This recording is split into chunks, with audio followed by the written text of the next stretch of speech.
and absorb the reactive power. Okay, by using the reactor and by using the capacitor, we have to supply the reactive power and absorb the reactive power in your system. This particular STATCOM is also same function, but there are the different controllers are used. Okay, तिथं controlling device हा कोण होता? Thyristor controlled rectifier आपण वापरलेलं होतं किंवा reactor आपण वापरलेला होता. But in this case, STATCOM is nothing but the static compensator only. Okay, that particular compensator is provided the active and reactive both one. किंवा रिएक्टिव पॉवरचं कॉम्पेन्सेशन तो दोन्ही केस मध्ये करतो.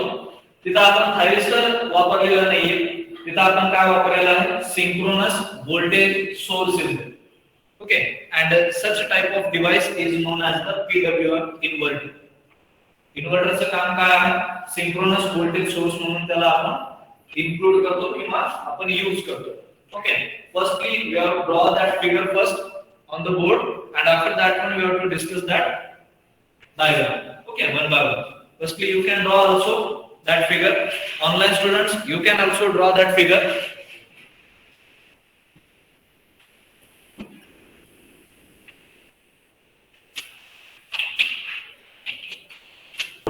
Online students, tell me.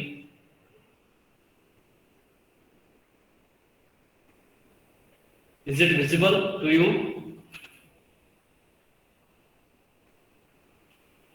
Okay, you can draw also that diagram. Okay.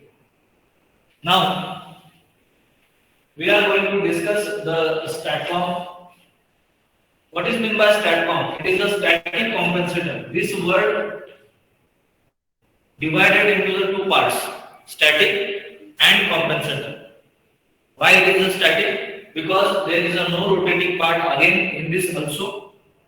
Okay, ह्यामध्ये सुद्धा कुठलाही rotating part नसल्यामुळे त्याला आपण स्टॅटिक म्हणलं. And compensators, that particular device is produces or supplies or absorb the reactive power through it. Okay, just we have to supply the reactive power in this case. आता काय केलं जातं? If the load, okay, there is a four main part of your STATCOM. There is the four main part of your STATCOM. Simply, let's see, we have to consider here, that is, first one, that is the power converter, this one. Okay, this is the power converter is there. Converter, inverter, तुमचे जे काही आहेत त्या पॅरामीटर्सचा आपण use करतो, because that is the power electronic device, such as PWM inverter म्हणून तुम्ही त्याला यूज केला तरी चालतं, काही प्रॉब्लेम नाही.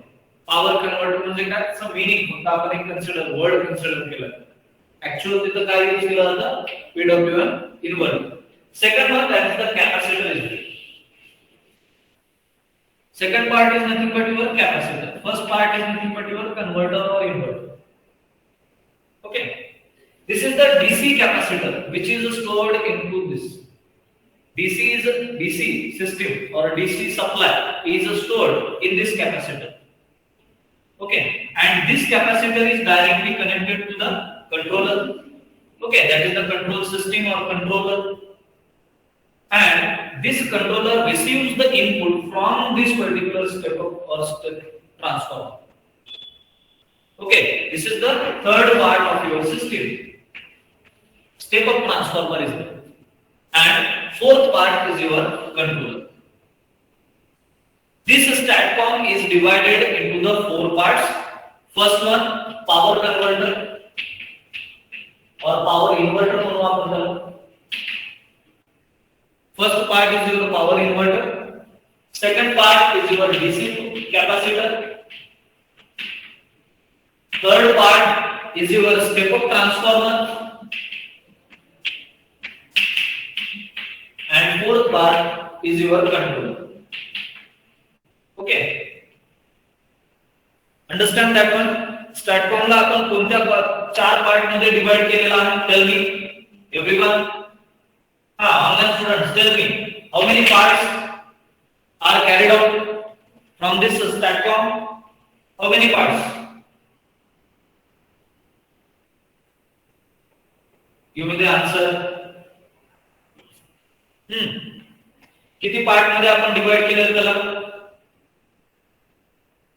That is 4 parts. करेक्ट आहे? Power inverter, DC capacitor, step up transformer and the controller. Okay, if we consider here, आता आपल्या सिस्टम मध्ये काय झालं? आपल्या पर्टिक्युलर सिस्टम मध्ये आपण ज्या वेळेस जनरेटर कडून तुम्ही इलेक्ट्रिसिटी डेव्हलप केली, okay, that electricity is a transfer from this particular bus 1 to bus 2. Okay, and this particular electricity is transferred or directly distributed by that particular load, that is a 1 megawatt load is there. If the load is increases, if the reactive power is increases in your system, लक्षात येते? जर समजा reactive power increase झाली, load काय झाला?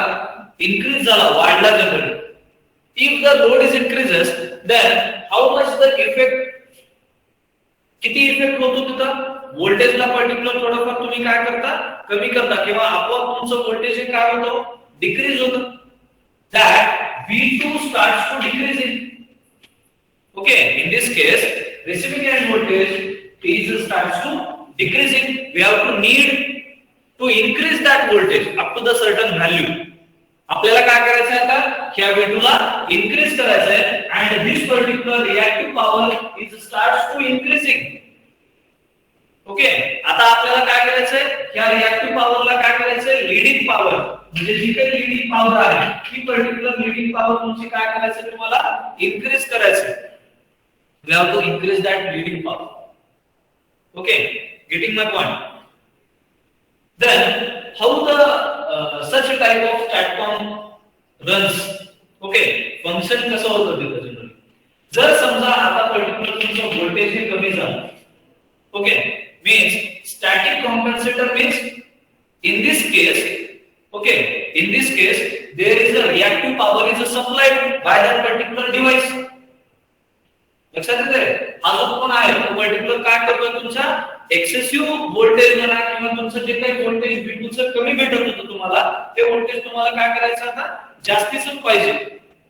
Excessive voltage तो काय करतोय जनरली किंवा पर्टिक्युलर जे काही कमी झालेलं व्होल्टेज आहे त्याला काय करायचं? आपल्याला वाढवायचं, इन्क्रीज करून देणार आपल्याला. कसं इन्क्रीज करून देईल? If the value, let's we consider here, if the V2 is decreasing, okay, let's see here V2 is decreasing, then this particular V2 measures and supplies by this particular control system.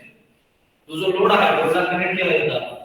इथून तुमचं V2 ची जी काही value आहे समजा, okay, आपल्याला particular किती पाहिजे होती? समजा आपल्याला पाहिजे होती 100, पण आपल्याला किती भेटते? 80 भेटते समजा.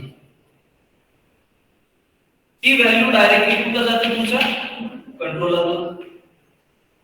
ओके, लक्षात येते? आणि तुमचा जो हा कॅपॅसिटर आहे तो तुमच्या सर्किट मध्ये आहे आता अवेलेबल. लक्षात येते? तो काय करतोय? एक डीसी एनर्जी स्टोअर करून ठेवतोय त्यामध्ये. लक्षात येते? म्हणजे तुमचं जे काही व्होल्टेज आहे, एक्सेसिव्ह व्होल्टेज जे तुम्ही देणार आहे, that particular voltage is also supplied that controller. म्हणजे डीसी सप्लाय तुमचा जो काही कॅपॅसिटर मध्ये स्टोअर झालेला होता तो सुद्धा कुठे जातोय? तुमच्या कंट्रोलरकडे जातो. म्हणजे इथे किती आले? 2 व्हॅल्यूज आले. म्हणजे कमी झालेलं जे काही व्होल्टेज होतं तुमचं means 20 volt, this particular 20 volt is adjusted by this particular capacitor, but it is directly cannot be adjusted. कारण डीसी सप्लाय जरी तर दिला तर काय होईल? वर्क होईल का ती सिस्टीम? इकडून एसी चाललं आणि इकडून डीसी होईल का तसं वर्क? कंट्रोलरला काय पाहिजे? दोन्ही सप्लाय एकतर डीसी द्या किंवा एसी द्या. मग आपण यूज केला आपला PWM इन्व्हर्टर.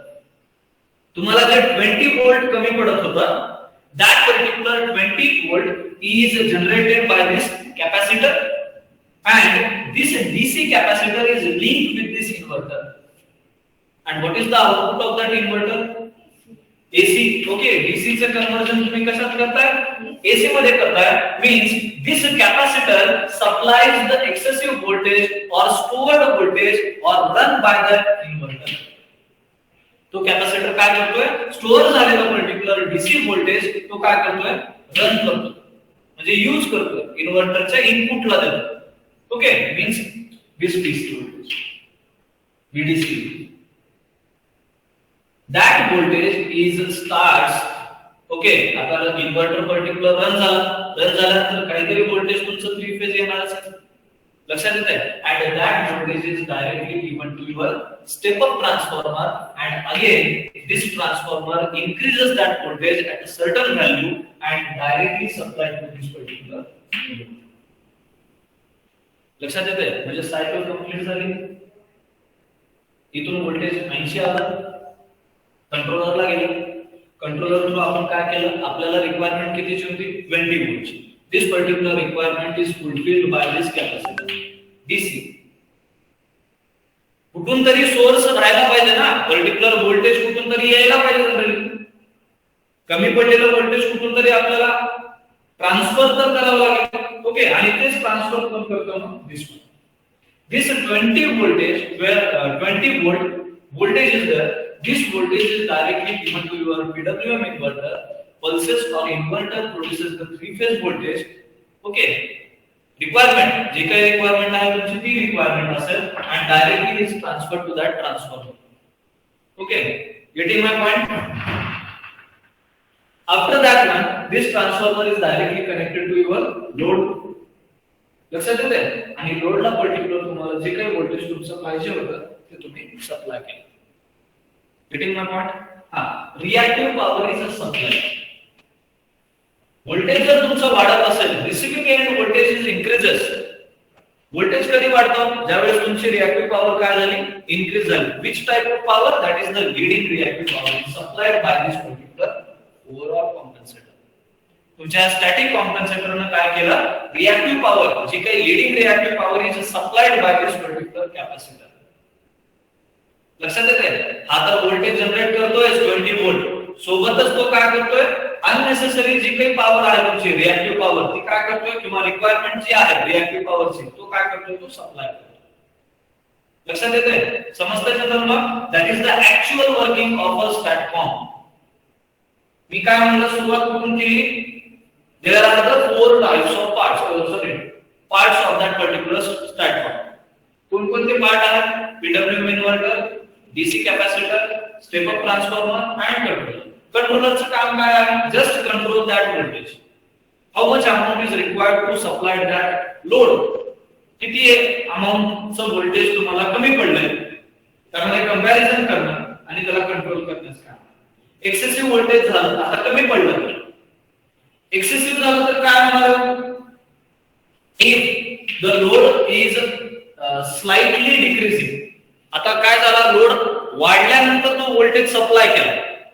ओके, आता जर समजा तुमचा लोड काय झाला, कमी झाला, कमी झाल्यानंतर काय होणार आहे, दिस particular V2 starts to increase.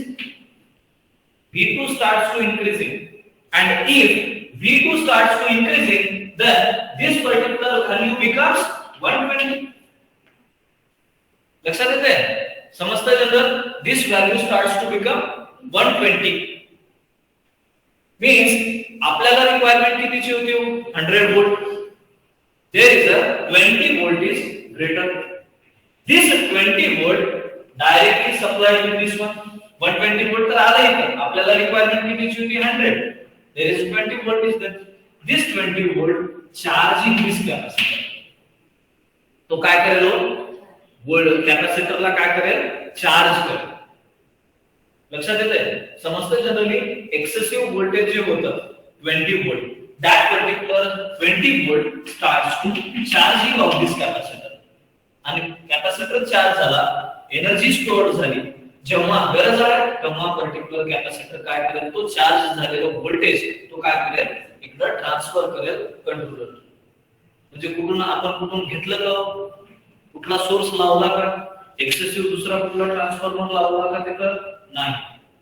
तिथलंच voltage extra झालेलं. Means this capacitor works like a conservator tank in the transformer. तुमच्या ट्रान्सफॉर्मर मध्ये एक कन्झर्वेटर टँक असतो बघा. जर समजा गरज लागली तर तो ऑइल सप्लाय करतो, एक्सेसिव्ह ऑइल स्टोअर करून घेतो त्याच्यामध्ये. लक्षात येते? सेम तसंच आहे. Charging and discharging of capacitor both systems or both functions are carried out with this capacitor. Charging कधी होते? ज्यावेळेस तुमच्या लोड कडून एक्सेसिव्ह व्होल्टेज तुमचं जनरेट होतं, क्रिएट होतं, त्यावेळेस तुमची चार्जिंग होते.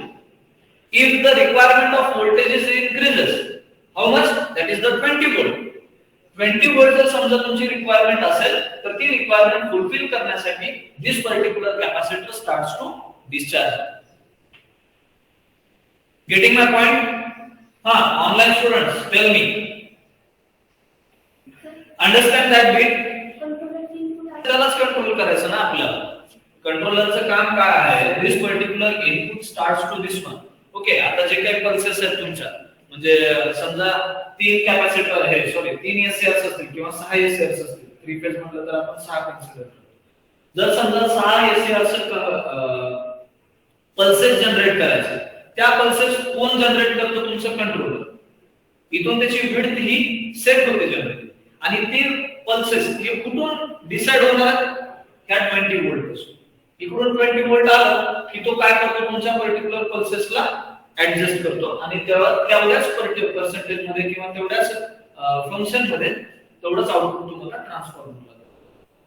ओके, हे ड्रॉ करायचं राहिलं. ओके, लक्षात येते मग? समजतंय? ह्यामध्ये काही डाऊट आहे ऑनलाईन स्टुडंट्स? आवाज व्यवस्थित गेला का? Clear? Advantages between the STATCOM and static VR compensator. Okay, SVC and STATCOM मध्ये जनरली STATCOM हा ऍडव्हांटेजेस आहे, मोर ऍडव्हांटेजेस आहे.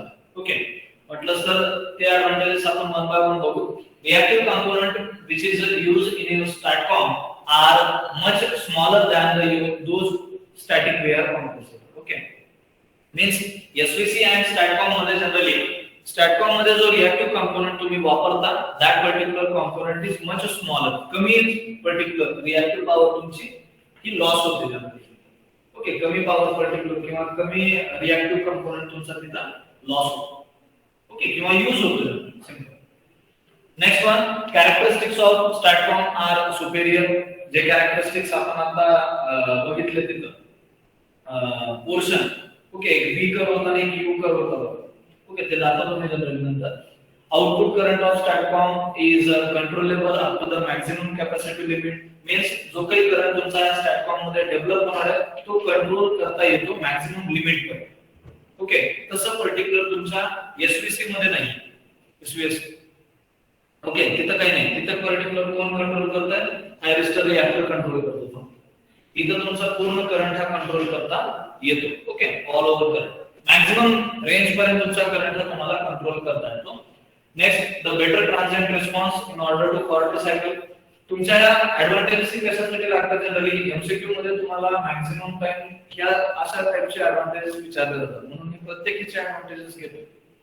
Okay, reduction of a harmonic size of a high value air cored reactor. Okay, reduction of this one reactor म्हणून आपण हाच use केला जातो. जो ट्रान्सफॉर्मर तुम्ही वापरता तो ऍज अ रिएक्टर म्हणून तिथं वर्क केला जातो. such type of reactor is much size of that reactor is reduces as compared to previous. Okay, तिथं जो रिएक्टर तुम्ही वापरत होता त्याची साइज आणि ह्याची साइज पर्टिक्युलर थोडीफार कमी आहे, म्हणजे कंपॅरिझन. STATCOM हा कधीही चांगला. and last one, the reduction of equipment volume and footprint. means volume of this one. आता बघा, कॅपॅसिटर बँक एसपीसी मध्ये कॅपॅसिटर बँक आणि पर्टिक्युलर तुम्ही काय वापरला होता? Thyristor control reactor. म्हणजे त्याचे जे काही कन्स्ट्रक्शन होतं किंवा size of that equipment is much more okay than the STATCOM. STATCOM मध्ये पर्टिक्युलर साइज ही कमी आहे, जनरली कमी होतो. That is the advantage. Okay, STATCOM आपण या ठिकाणी कंप्लीट केलाय. नेक्स्ट आहे सिंक्रोनस कंडेन्सर. ओके, सगळ्यात महत्त्वाचा part synchronous machine, synchronous condenser और सिंक्रोनस कॉम्पेन्सेटर. ओके, ह्या केस मध्ये बघा आता नेक्स्ट वन लिहा सिंक्रोनस कंडेन्सर. कंडेन्सर ओके, अजून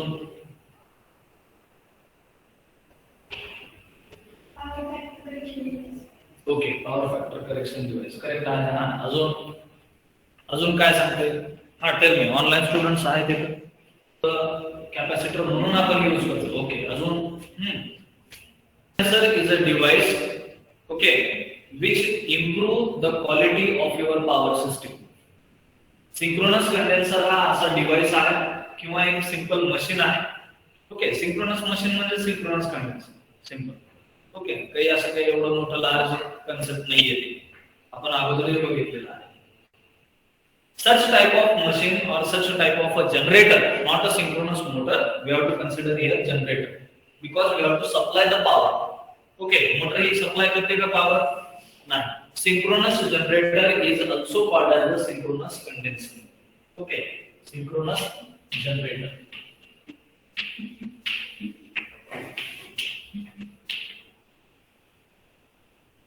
This device is mainly used to improve the quality of your power system. Improve the quality of power system. How can we improve this particular power quality? Because this particular device maintain the voltage constant. Maintain the voltage constant or use the stability of your system or stability. काय provide करतो हा particular तुमच्या सिस्टमला stability provide करतो. Third one it also used for power factor improve. तो काय करतो power factor improve करतो तुमच्या सिस्टमचा. Okay, fourth one, if the power factor, voltage quality, improvement of your power system is all factors are carried out by this device, then the losses of your system is decreased. Have your losses decrease होते and fifth one, efficiency is increased of the system. Getting that point? काय synchronous generator हा काय करतो तुमच्या power सिस्टमची जी काही quality आहे harmonics असतील जे काही असेल ज्यामुळे प्युअरली सायनुसॉइडल वेव्हफॉर्म आपल्या आउटपुट सिस्टमला भेटत नाही अशा क्वालिटीला किंवा तुमच्या पॉवर सिस्टमच्या क्वालिटीला तुम्हाला काय करायचं इम्प्रूव्ह करायचं by using this generator. Okay second one maintain the voltage stability और constantly voltage at a certain level. तुमचा जो काही व्होल्टेज फ्लक्चुएशन आहे that fluctuation is also reduces by this synchronous generator. Third one, power factor is improved. Due to these three parts, you have to consider here losses of your system is decreases and increase the efficiency of your system is carried. Okay, this device is always connected at the end of transmission line. End of transmission line. Okay, or near to the load. This device is always connected at the end of the transmission line or near to the load. Near to the load. हा जो device आहे तो particular device तुमचा कुठे connect केलेला आहे तुम्ही near to the load और end of the transmission line. Okay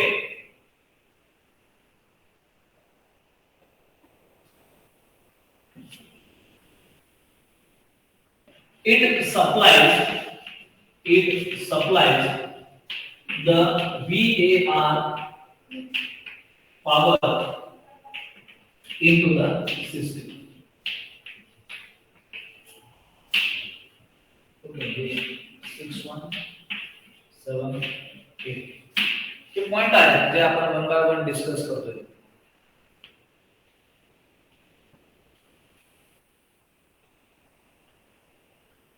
perform these 8 points. हे सगळं कशामुळे होतं? सिंक्रोनस कंडेन्सर म्हणा किंवा सिंक्रोनस कॉम्पेन्सेटर म्हणा ह्या सगळ्या गोष्टी कशामुळे होतात हे बघू आपण. Okay synchronous machine is simply perform on the excitation. Okay, synchronous machine performs depending upon the excitation. If the excitation increases, then the voltage of synchronous generator is increases. If the excitation is decreases, then the excitation is decreases. Okay, so let's see, consider here.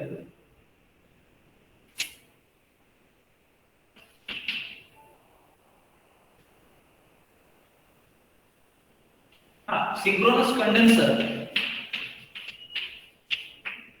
performs the or runs at all three power factors. First one, leading power factor. Second one, lagging power factor, and unity power factor. Okay, if the excitation is greater, then that particular excitation is called as the overexcited. Okay, in such cases the reactive power is supplied.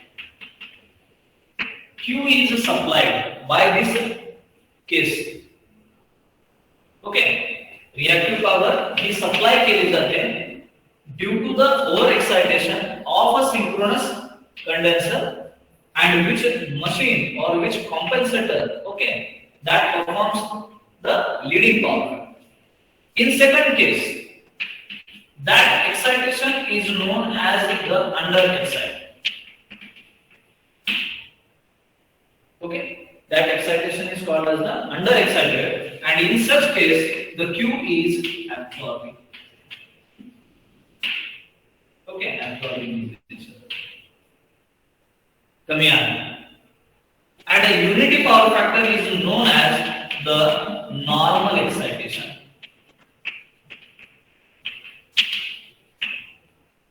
Okay, normal excitation, and Q is normal in this.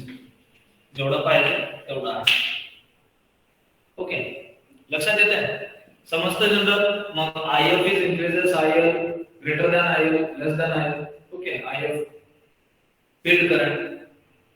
लक्षात येते, त्याप्रमाणे आपण त्याला over excited, under excited आणि normal excited या तीन part मध्ये आपण डिवाइड केलं. Depending upon this excitation, we have to perform this particular compensator on a three different power factors. First one leading, second one lagging, third one normal. Okay, unity power factor. Such excitations are called as overexcitation, underexcitation, and normal excitation. Q is supplied, absorbed, and normal. लक्षात येते, आणि हे सगळे performance तुमच्या त्या system मध्ये येतात. हे सगळे काय झाले? These are the methods, okay, for a load compensation. ह्या सगळ्या मेथड्स कुठे परफॉर्म केल्या जातात? लोड साइडला परफॉर्म केल्या जातात, दुसरीकडे कुठेही केल्या जात नाही. काय काय बघितलं मग आपण? Series compensation, shunt compensation, okay, static VR compensator, static compensator, and synchronous condenser or generator. These are the 5 methods which are carried out for the compensation purpose of a reactive power in the system.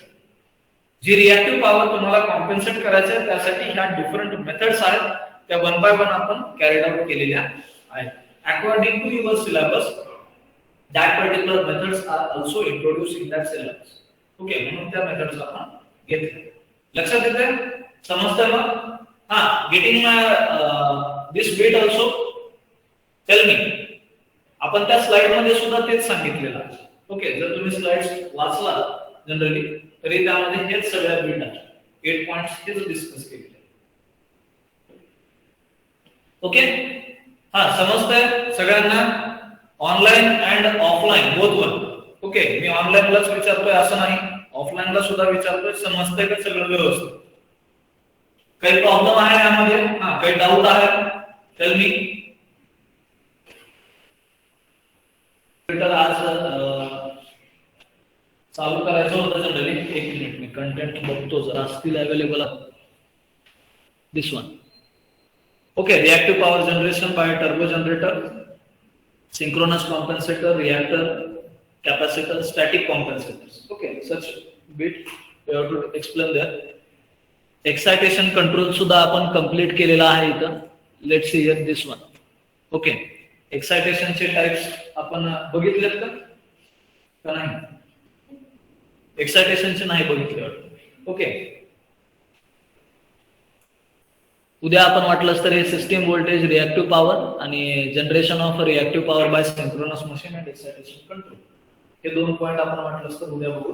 तुमचे 18, 19 आणि 20 तारखेला CA1 आहे. Okay, continuous assessment 1 exam असेल. जर समजा काही change झाला, अजून टाइम टेबल आलेला नाहीये, जरी चेंज झाला असेल तर चेंज होईल, पण ग्रुप चेक करत राहा. त्यामध्ये आज टाइम टेबल पडेल 18, 19 आणि 20. 19ला सुद्धा आपलं कॉलेज होईल, 19ला सुट्टी नाहीये. ओके, ते कॉम्पेन्सेशन आपण भरून काढणार आहे जनरली तिथं, जे दिवाळीला एक सुट्टी भेटलेली होती आपल्याला, त्यामध्ये ही सुट्टी कव्हर केलेली आहे. 18, 19 आणि 20 3 दिवस आपलं कंटिन्यू कॉलेज होईल. आणि ड्युरिंग द टाइम, आता एक्झामचा शेड्यूल जो आहे तो कॉलेजच्या अगोदर किंवा कॉलेजमध्ये इन बिटवीन द लेक्चर्स कसा असेल त्या टाइम टेबल नुसार तुम्हाला तिथं एक्सप्लेन केला जाईल किंवा दिसेल तुम्हाला. ओके, एक तर ते अगोदर असेल किंवा कॉलेजच्या झाल्यानंतर. प्रत्येक दिवशी 2 पेपर्स असतील.